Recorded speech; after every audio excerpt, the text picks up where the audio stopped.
Wala! Mabagal ang hustisya pag galamay ng palasyo ang sangkot.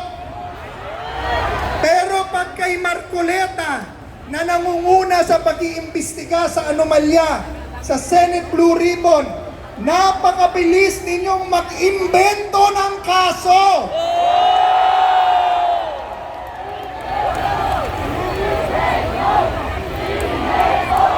Invento! Invento! Invento! Invento! Ginawa ninyo ito para patahimikin ang naghahanap ng katotohanan at pigilin siyang gumanap sa kanyang tungkulin sa Senado.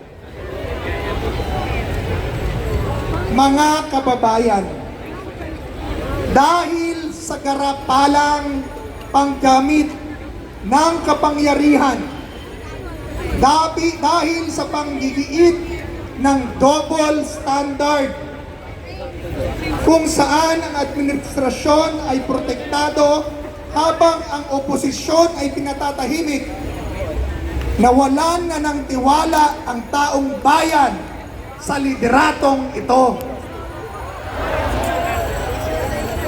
Kaya huwag tayong magtaka at huwag kayong magtaka kung bakit ngayon, 4 na taon lipas na ipagpunyi ng Pilipinas ang kanyang panalo bilang Pangulo.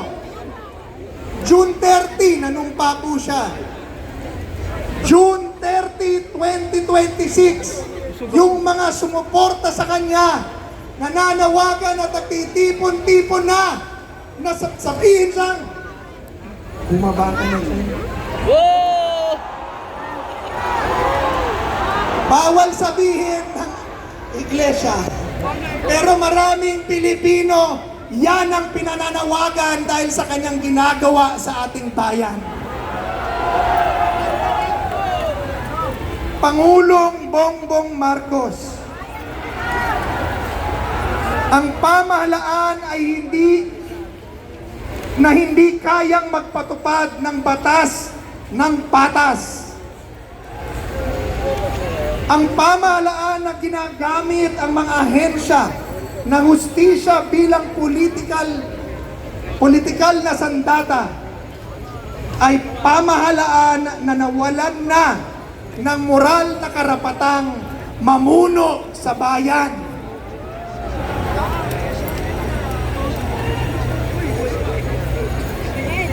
Pero may 2 taon pa siya. Nakakalungkot.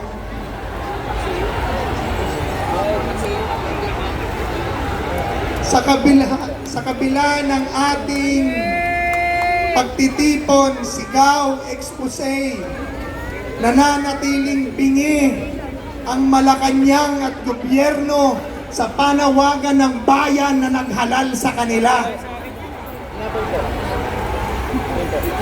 Kaya ang aming pakiusap, kung hindi nyo kayang gawin ng tama, bumaba na kayo dyan!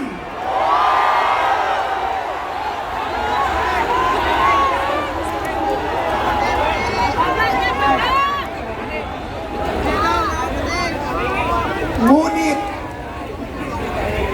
sa kabila ng lahat ng galit at sigalot na ito, may mas malalim akong panawagan.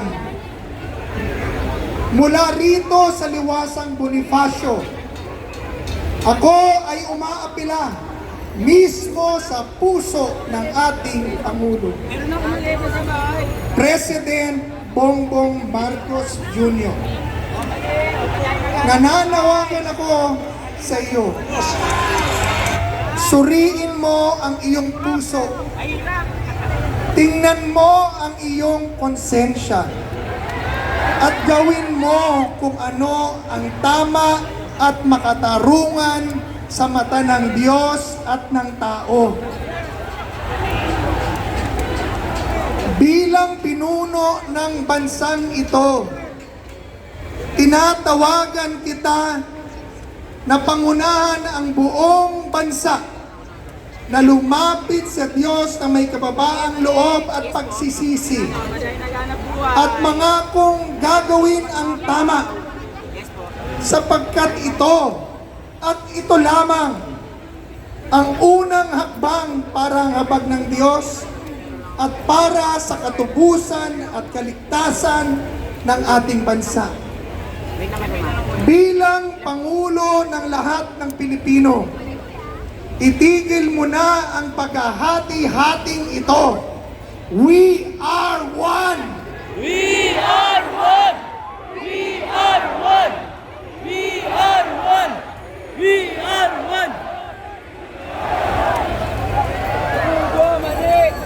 Ipag-isang turing mo ang buong nasyon at ang lahat ng sekta ng relihiyon, partido, at lahat ng grupo.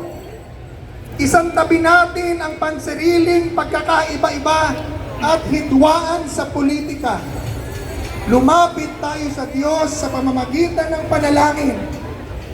Panalangin para sa iyong sarili at panalangin para sa buong bayan.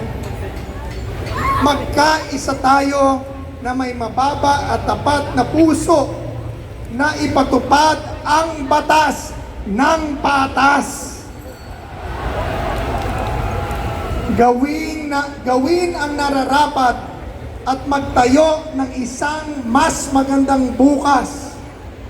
Isang bansang nagkakaisa sa ilalim ng gabay at kapangyarihan ng poong may kapal.